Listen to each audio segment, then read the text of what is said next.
Assalamualaikum warahmatullahi wabarakatuh. Alhamdulillah. Wassalatu wassalamu ala asyrafil anbiya'i wal mursalin wa ala alihi wa sahbihi ajma'in. Hari ini sudah ketemuan Pak Arif Rudin ini yang belakang dua ini dokter semua. Jadi tidak boleh ada yang sakit hari ini karena kedatangan dua dokter.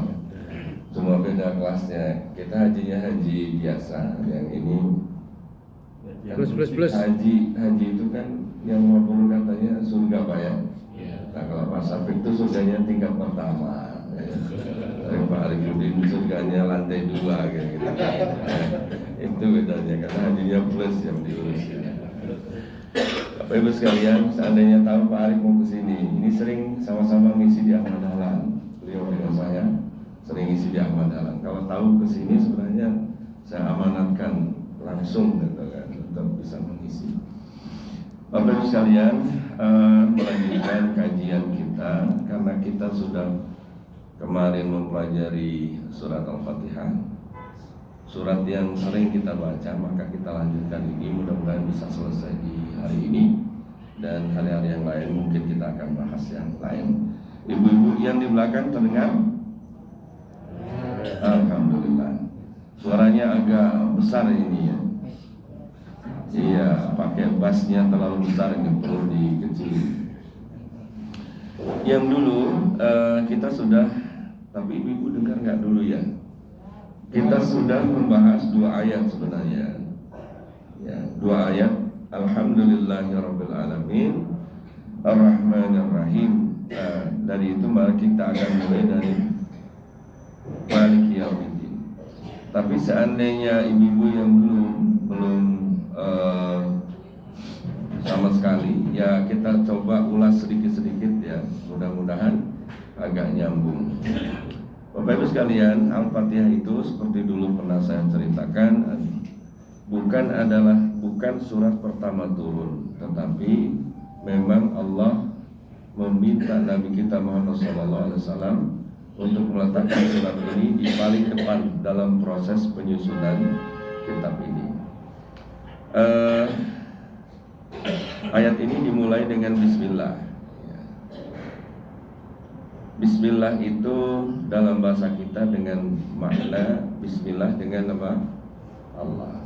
Segala sesuatu kita selalu mengucapkan Bismillah, apakah itu ibadah secara mahdhah ataupun yang sesuatu bersifat duniawi sekalipun, kita nisbahkan semua apa yang kita lakukan dan akan kita lakukan itu untuk Allah SWT dengan mengucapkan Bismillah. Maka ada hadis Rasulullah SAW yang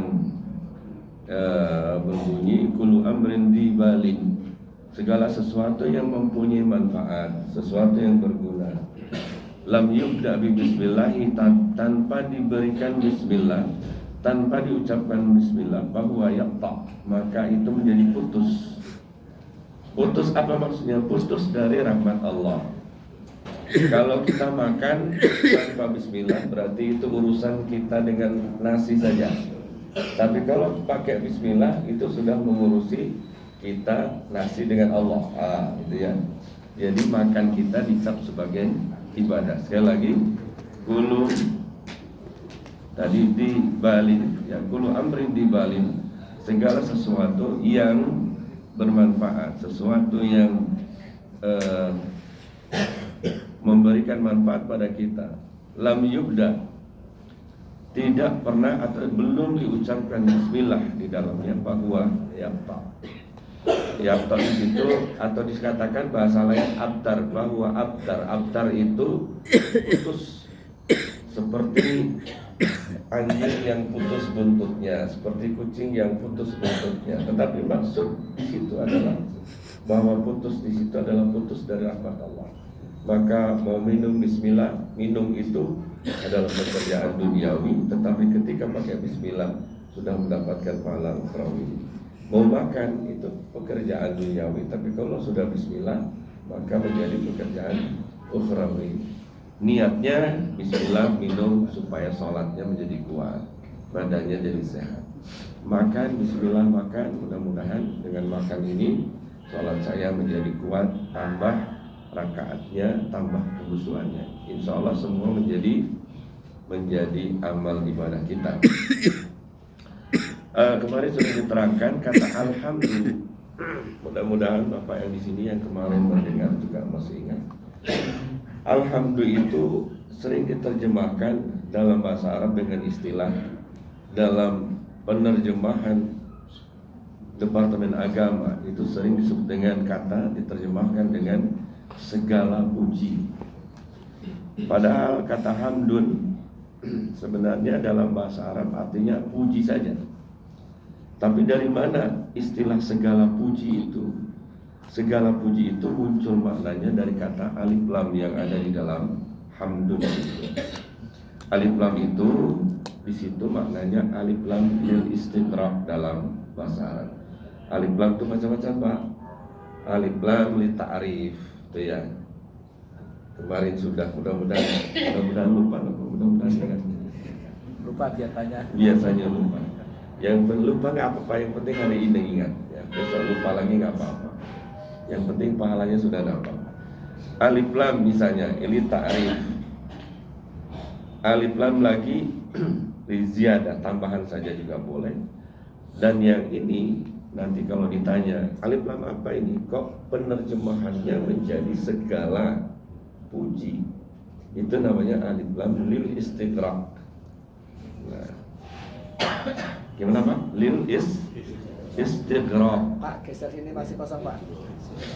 Artinya segala puji itu begini Bapak Ibu sekalian, segala pujian kita yang kita lontarkan pada siapapun, lontarkan kepada apapun, itu sebenarnya kembalinya kepada Allah. Kalau kemarin di tenda mungkin kita tidak khusyuk ya, karena kondisinya susah, mikirin mau ke toilet aja susah gitu ya, antri susah, jadi pas dengar ceramah tidak terdengar. Artinya segala pujian kita lontarkan kepada apapun, kepada siapapun, kembalinya kepada Allah. Coba saja saya memuji Pak Marlan, Masya Allah Pak Marlan ini orangnya baik. Yang senang siapa? Istrinya. Yang senang istrinya. Yang senang pasti Allah, karena yang menciptakan Pak Marlan siapa? Allah. Seperti halnya kalau kita masak, ada yang masak kangkung hari ini. Bapak ada yang masak kangkung hari ini? Belum jadi. Oh, belum jadi. Ketika kita masak dicicipi, Masya Allah enak sekali. Yang senang siapa? Yang senang yang memasak. Seperti ya kalau saya memuji seseorang, maka Allah akan senang karena seseorang itu adalah ciptaan Allah.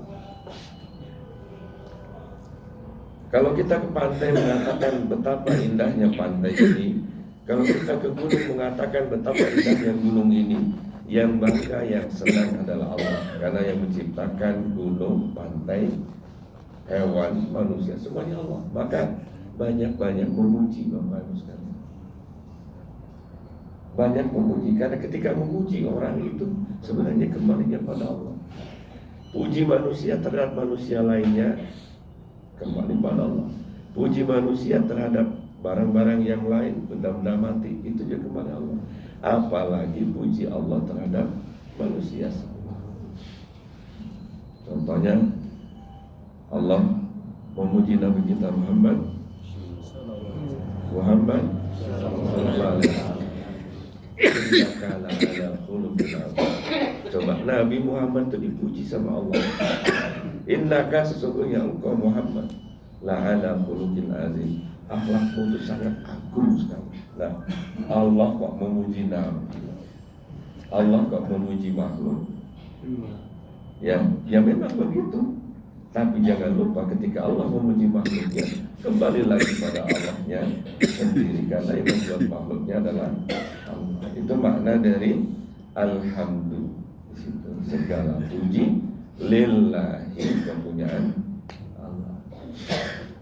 Lillah, kepunyaan Allah. Kemudian kata Allah ini, kemarin saya sudah membahas sekilas. Kata Allah ini adalah kata yang menggunakan alif lam yang li ta'rif tadi. Sebenarnya ada kata untuk mengatakan Tuhan dalam bahasa Arab itu adalah alif, lam, ha. Orang membacanya ilahun. Maka ketika kita tasahud, la ilaha. Nah, ilaha itu Tuhan-Tuhan. Tuhan pohon-pohonan, Tuhan batu, Tuhan patung, semua itu di situ. Tapi disebutlah tidak ada Tuhan. Tuhan-Tuhan yang kayak gitu tidak ada itu. Jadi kata ilahun adalah Tuhan-Tuhan.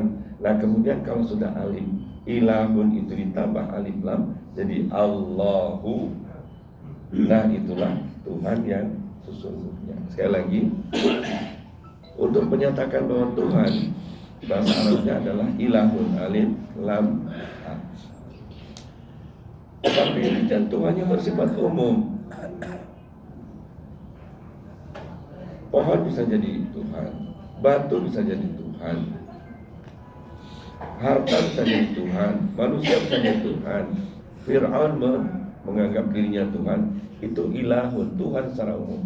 Maka Allah memberikan satu nama khusus untuk dirinya, zatnya, ditambah alif lam. Tadinya ilahun jadi Allahu. Maka kata Allah ini adalah lafaz yang disebut dengan lafdul jalalah. Lafaz itu adalah lafaz, jalalah itu keagungan. Lafdul jalalah. Lafdul jalalah ini tidak boleh dipakai oleh siapapun untuk menamai dirinya. Tidak boleh lafdul jalalah ini dipakai untuk nama manusia, karena ini nama keagungan buat Allah. Jadi jangan sekali-kali punya cucu namanya siapa? Punya cucu siapa namanya? Allah, nggak boleh ya. Allah hanya untuk Allah saja. Lafdul jalalah. Saudi Arabia ini dulu gelarnya siapa yang raja pertama? King Fahd itu ya. Itu kan dulu ada tata krama, ada apa itu yang di kepresidenan itu namanya apa? Protokoler di sini dulu yang saya tahu. Kalau untuk menyebut seseorang bertaraf rektor itu disebut sahibul fadilah. Rektor ini menggunakan gelar sahibul fadilah. Kalau untuk tingkat menteri sahibul ma'ali. Sahibul ma'ali, orang yang punya ketinggian, orang yang terhormat lah gitu. Tingkat presiden sahibul fakhamah. Tapi kalau raja ini dulu menggunakan sahibul jalalah. Yang sekarang masih menggunakan gelar ini adalah Yordania. Tetapi rupanya Raja Saudi ini sadar bahwa lafzul jalalah, sahibul jalalah itu sebenarnya yang punya keagungan itu Allah. Maka Raja Saudi sejak kapan itu sekarang gelarnya tidak lagi sahibul jalalah, tapi apa? Ada yang tahu? Khadimul Haramain. Sekarang kan, betul tak? Menganggap dirinya raja ini sekarang tidak mengatakan sahibul jalalah, orang yang punya keuntungan. Tetapi sekarang ini kalau nyebut raja, raja ini, dia berarti khadim. Khadim itu orang yang membantu, yang menyerahkan diri. Khadimul Haramain, raja sekarang itu menganggap dirinya sebagai khadim, pelayan bagi dua tanah haram, yaitu negeri Mekah dan Madinah. Nah, keinsapan ini, kesadaran ini karena lafzul jalalah itu memang yang punyanya Allah. Maka jangan sekali-kali menggunakan Allah ini untuk menjadi nama manusia atau hewan atau apapun, karena ini khusus untuk Allah. Alhamdulillahirabbil alamin. Alhamdulillah itu kalimat pokoknya sebenarnya di situ. Kalimat pokok dalam ayat 1 ini Sebenarnya itu saja. Alhamdulillah sudah. Segala puji bagi Allah. Tetapi ada dua kata yang dipakai untuk mensifati Allah. Sifat Allah itu salah satunya adalah Rabbul, kemudian Al-Alamin. Rabbul Alamin. Alhamdulillahi Rabbil Alamin. Rabba yurabbi dalam bahasa Arab artinya mengatur. Mengatur, kalau di pondok pesantren mengatur itu, murabbi itu biasanya bisa artinya pembimbing kamar. Dalam sistem sofistik itu namanya murabbi, itu pembimbing rohani. Allah itu adalah Rabbun, punya sifat mengatur. Apa yang diatur? Alamin, alam-alam. Kemarin saya ceritakan salah satunya, alam ini banyak Bapak Ibu sekalian. Apa bedanya alam manusia dengan alam hewan? Apa bedanya? Apa bedanya antara alam semut dengan alam harimau? Semut itu alam sendiri, punya aturan sendiri, punya tata cara sendiri. Allah ciptakan sistem sehingga mereka itu bisa hidup dan selamat sampai sekarang. Seandainya Allah tidak menciptakan sistem, maka mungkin semut tertentu sudah habis. Kemarin contohnya Bapak, ada yang di kampung kita ada semut apa? Anggrang. Semut anggrang. Semut hitam. Semut anggrang itu kalau bikin sarang di mana? Pohon. Di pohon. Kalau semut hitam bikin sarangnya di mana? Siapa yang ngatur itu semua? Apakah mereka di training dulu? Apa mereka itu dikasih? Semuanya dikasih ilham oleh Allah secara fitrah bahwa kamu itu kalau ingin selamat, kamu itu membuat sarang di pohon untuk jenis yang merah, anggrang. Bahkan kita kemarin saya terangkan, bahkan betapa sistem kehidupan hewan, setiap hewan itu diatur oleh Allah. Kemarin saya contohkan adalah apa namanya yang keluar kalau berhujan, laron itu. Coba laron itu, saya dulu pengamat laron ya, karena masih kecilnya kan, kalau ada laron seneng kan ya. Coba lihat laron itu. Kita tidak pernah mengerti ternyata di bawah tanah itu ada laron. Bagaimana cara bisa menghisap oksigennya itu kita tidak tahu. Tapi Allah sudah bikin laron. Laron itu kalau dilihat pasti ada induknya, pasti ada apa namanya? Ratunya, kira-kira gitu. Nanti ada laron bagian khusus mencari makan, kecil-kecil. Ada laron khusus untuk apa itu? Yang kayak kira-kira bagian keamanannya gitu kan? Yang ada taringnya itu. Ada laron yang remaja yang sudah bersayap.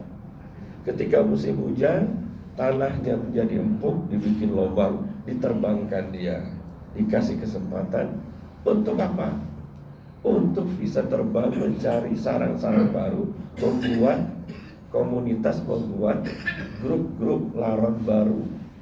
Karena nanti laron yang terbang itu biasanya, itu kalau dilihat nanti prakteknya, cerita ya, setelah laronnya itu terbang kemana-mana, nanti bulunya itu dilepaskan, kemudian berjalan dua-dua itu laronnya itu. Dia akan berteman, kemudian dia akan membuat satu sarang baru dengan mungkin itu pesta pernikahan mereka ya. Pertanyaannya adalah, kok bisa begitu? Apa mereka punya akal? Tidak. Apa mereka punya sistem, punya cara? Tidak. Semuanya diatur oleh Allah lewat instingnya itu. Maka sejuta manusia, sejuta hewan, berbagai macam pepohonan, itulah yang disebut dengan Rabbul Alamin. Alam-alam ini atur Allah SWT. Kalau tidak diatur, pasti sudah hilang semua orang. Pasti sudah hilang. Oleh karena itu kita bersyukur bahwa ternyata Allah mengurusi kita itu dari hal yang kecil sampai yang besar. Bahkan kita ini kadang-kadang tidak mengerti tentang diri kita sendiri aja nggak mengerti. Makanya muncul ada ilmu kedokteran, para dokter-dokter ini untuk bisa mengerti tubuh kita gitu. Oh ternyata begini, ternyata begini. Ya. Memelihara perut kita begini, memelihara kepala kita begini. Muncul ilmu itu. Kita baru membaca aturan yang dibuat Allah dalam diri kita sendiri. Allah menciptakan sistem dalam jantung kita. Allah menciptakan cara dalam otak kita. Semuanya diatur. Itulah masalah keagungan Allah. Allah mengatur semuanya dan Allah memberi rizki kepada semuanya. Manusia kadang-kadang khawatir hari ini dapat rezeki enggak. Burung mungkin tidak khawatir. Ya pokoknya terbang saja. Pakai instingnya dia pulang-pulang sudah kenyang. Hari ini dapat rezeki. Tapi manusia pusing. Hari ini SPP anaknya dapat dari mana? Hari ini makannya dari mana? Ya. Tapi kita kadang-kadang lupa bahwa sesungguhnya kita pun rezekinya sudah diatur. Alhamdulillahirabbil alamin. Ada pertanyaan Pak? Wah, ini tawadhu semua Pak. Tidak ada. Baik. Bedanya alhamdulillah dengan tanpa alif lam. Kalau hamdun tanpa alif lam artinya pujian saja Pak. Ujian saja. Pujian saja. Dan pujiannya dalam pengertian tidak istighraq, ya pujian antara satu dengan yang lain. Tetapi seperti diterangkan tadi, pujian apapun pada hakikatnya adalah kembali kepada Allah. Baik, yang kedua, ini waktunya udah hampir habis. Alhamdulillahirabbil alamin. Ar-Rahman Ar-Rahim. Ar-Rahman Ar-Rahim dari kata rahimah yarhamu, artinya mengasihi dan menyayangi. Dari struktur kata, Ar-Rahman itu adalah sifat Allah yang menyayangi dan mengasihinya bersifat abadi dan umum. Maksudnya apa? Abadi berarti selamanya. Umum berarti kepada siapa saja. Ada nggak orang-orang yang tidak mengakui bahwa Allah itu ada? Siapa mereka? Iya. Seandainya Allah itu Pak Marlan, Allah itu Pak Marlan ya. Pasti yang dikasih rezeki mungkin teman-teman Pak Marlan saja. Yang tidak mengakui keberadaan Pak Marlan mungkin dimatikan yang disuruh mati aja, nggak mengakui saya sebagai Tuhan. Tapi Allah tidak. Orang yang mengakui keberadaan Allah kasih rezeki. Orang yang tidak mengakui dikasih rezeki. Orang yang kafir dikasih rezeki. Itu Rahman, sifat Allah yang Rahman. Sedangkan kebalikannya Rahim, itu sifat Allah yang memang dikhususkan untuk kita yang beriman pada Allah. Maka ada hadis anjuran dalam segala sifat memang. Hadis anjurannya takhallaqu bi akhlaqillah. Kalau kita ini ingin menjadi orang yang hebat, takhallaqu berakhlaknya seperti akhlak Allah. Apa salah satunya akhlak Allah itu? Ya tadi Rahman. Kita tuh kalau ngasih, punya kasih sayang, jangan memihak Bapak Ibu. Tiru Allah itu. Mungkin kita masih kalau mau sedekah itu masih mikir Pak, betul enggak? Kepada siapa ini dikasihkan, gitu ya? Nah, mari kita semua menyayangi orang lain, memberikan pada orang lain. Apakah dia orang kafir, apakah dia orang mukmin, apakah dia orang kaya, semuanya kalau kita anggap kita beri kasih sayang mereka. Apakah itu pohon, apakah itu kasih sayang kita, seperti kasih sayangnya Allah kepada mereka. Itu anjurannya. Ya, apalagi sesama muslim tentu. Maka kan takhallaqu bi akhlaqillah itu menjadi penting, menjadi alat kita penuh dengan rasa kasih sayang. Kalau Allah tidak kasih sayang sama kita, Bapak Ibu sekalian, jangan-jangan kita ini menjadi orang yang masuk pertama duluan, masuk neraka duluan. Allah selalu menggunakan karakter Allah itu, sifat Allah itu selalu menggunakan kata maha, ya.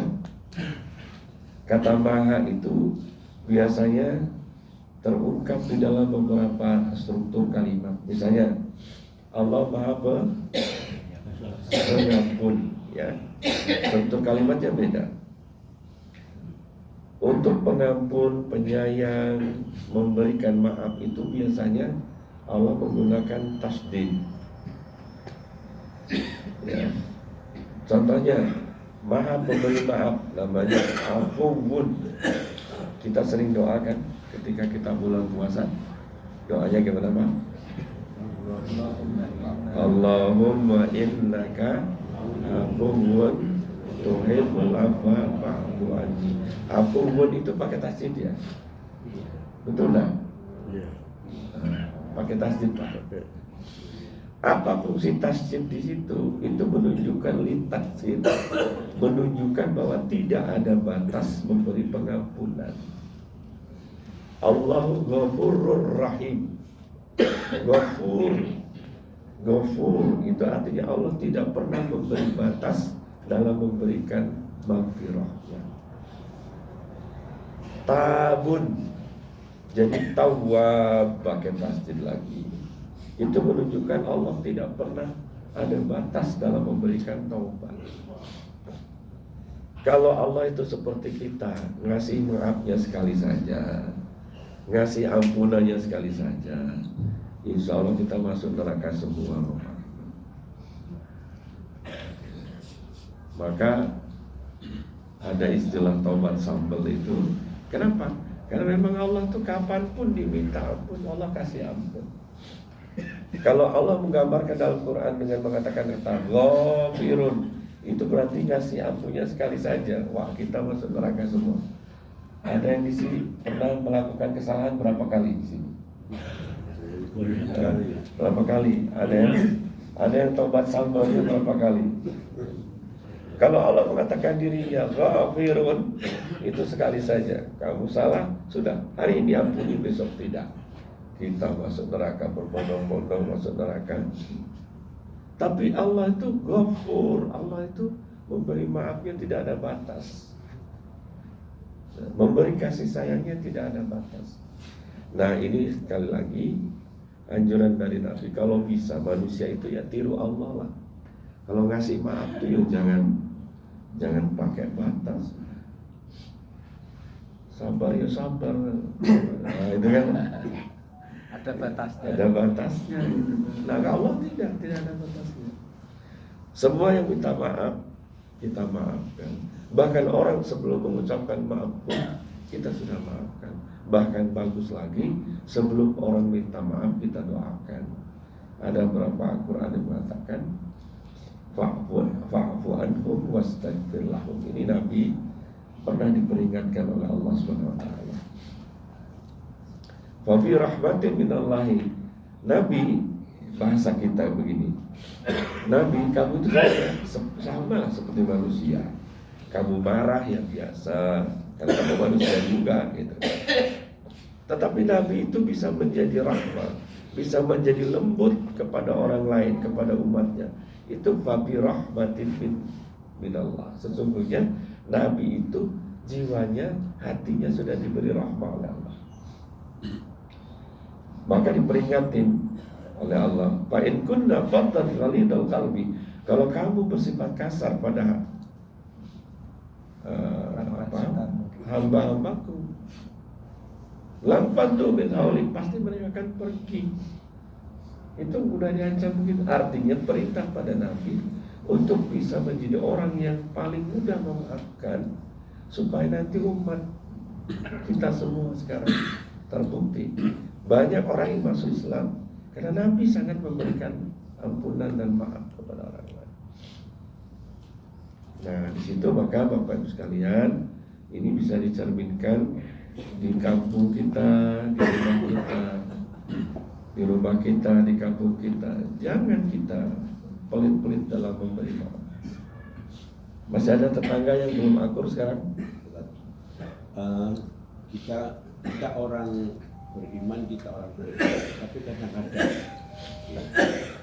kenapa bisa terjadi perbedaan gelombangnya? Jadi kalau radio itu gelombang SW kan kesek tuh. Kalau FM biasa bersih. Kadang-kadang orang itu melihat satu orang enggak benar. Atau mungkin cuma kurang. Jadi kenapa saya berbeda seperti itu? Enggak, kan ada orang yang mana nyenengke dan terus lagi. Jadi ada kasus kemarin ketika kita dari mana? Dari Mudalifah kita jalan ke Mina kemarin ya. Ada orang ketika ya dia udah selesai dari Arafah kemudian ke Mina. Ketika ditanya gitu, ya sikapnya cuek, tidak respon, bahkan siapa? Kita ada juga yang Pak sambil kamu silakan bapak silakan. Tidak bisa seperti itu, gitu. Bahkan bukan siapa-siapa.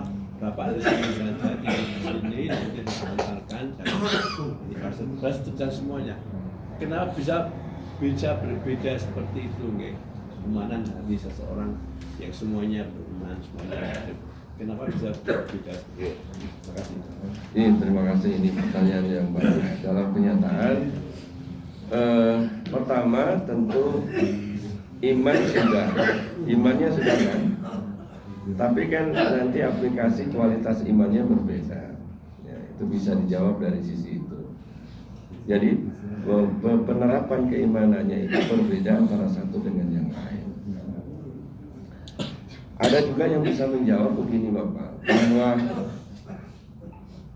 saya kira pernah disampaikan di acara kemarin dulu bahwa karakter seseorang yang dibentuk oleh keluarganya, oleh guru-gurunya di rumah, oleh lingkungannya di rumah, itu karakter asli seseorang. Ketika Bapak semua masuk dalam pelatihan, masuk dalam bimbingan, kelihatannya baik-baik semua. Tapi kata Nabi, ada 3 momen yang nanti kadang-kadang sifat dan karakter asli yang diciptakan di rumah, karakter asli yang diajarkan guru-gurunya dari kampungnya itu akan muncul dalam beberapa momen. Yang pertama, ketika dia diberi amanah. Kalau diberi amanah, coba lihat saja, apakah dia amanah atau tidak. Itu menunjukkan karakter didikan dari asalnya. Apakah dari rumah tangganya, apakah dari keluarganya, atau gurunya, atau lingkungannya, akan nampak ketika diberi amanah. Yang kedua, akan nampak ketika dia berdagang. Dan yang ketiga akan nampak ketika kita dalam perjalanan. Ya. Kenapa tadi berbeda? Itulah dia ujiannya, Pak. Jadi dulu ketika kita di sana di Sleman, kelihatannya baik-baik saja semua. Tapi coba nanti, saya kira sudah 20 hari ini kita sudah bisa melihat sebenarnya karakternya itu begini yang asli. Mudah-mudahan bahwa ujian yang sudah kita lalui, alhamdulillah bagaimanapun cara bisa teratasi, dan insya Allah ke depan lebih santai, dan mari kita jalin kembali ya hubungan kita menjadi sebuah keluarga yang erat. Mungkin ada yang cuek karena sudah blank sekali gitu ya, sudah nggak bisa berpikir lagi, harus gendong tas berapa kilo.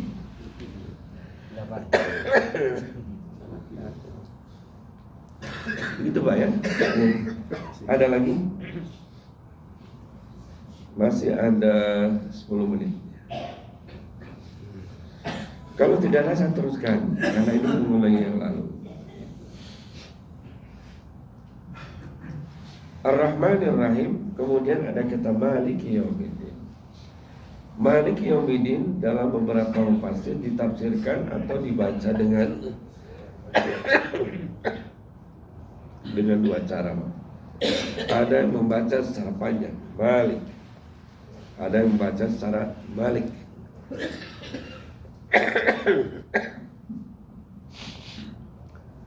Efeknya adalah kepada maknanya. Kalau Malik itu artinya pemilik, kalau Malik itu raja ya. Tapi apakah dua-duanya boleh? Silakan. Karena ada yang menafsirkan dengan dua cara itu. Yaumiddin adalah hari agama atau hari pembalasan. Jadi Allah itu sifat selain tadi Rabbul Alamin, kemudian ada sifat lain yang disebut dengan Maliki Yaumiddin.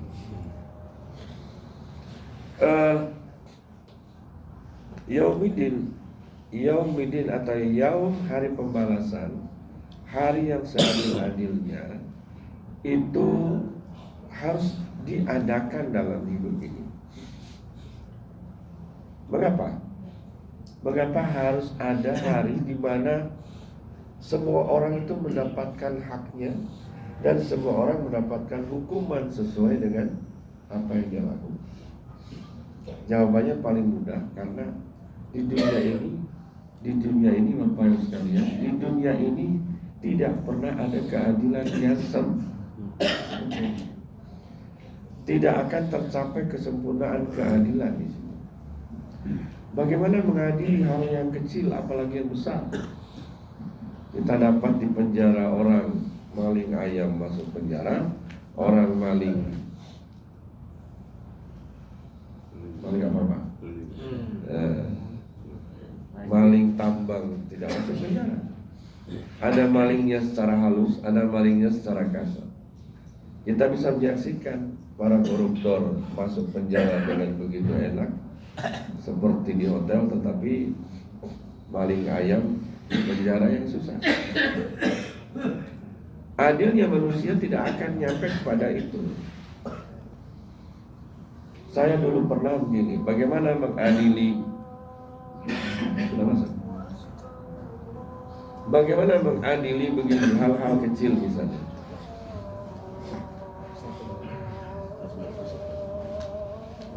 Kita lagi tidur, datanglah motor yang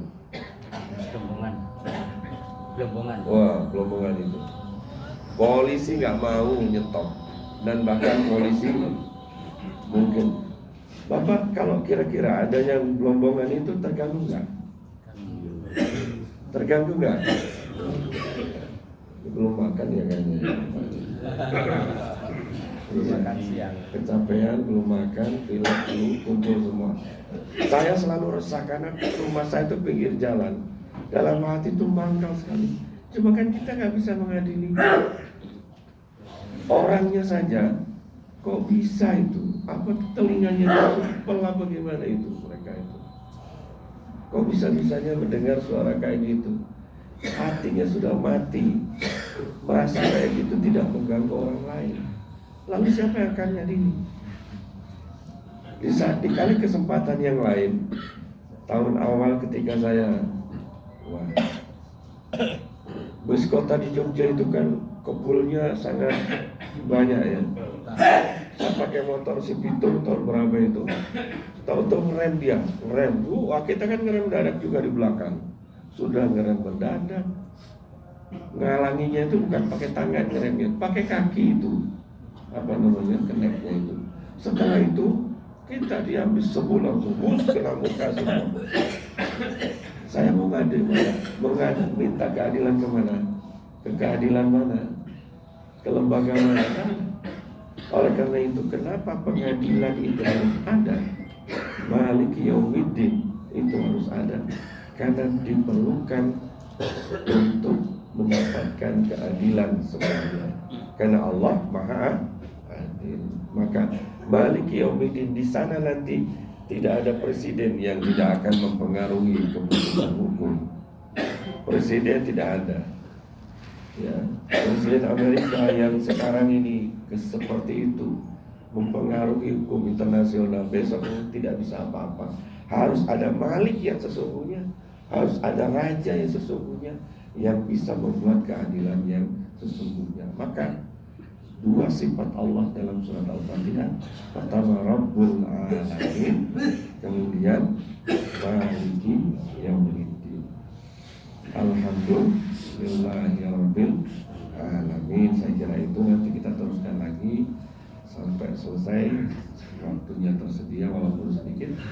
Insya Allah ketemu lagi di hari berikutnya. Wassalamualaikum warahmatullahi wabarakatuh.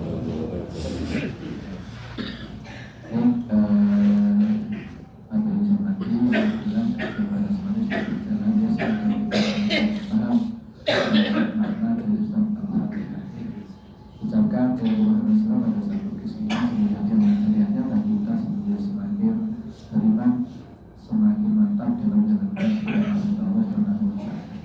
Mari kita akhiri membaca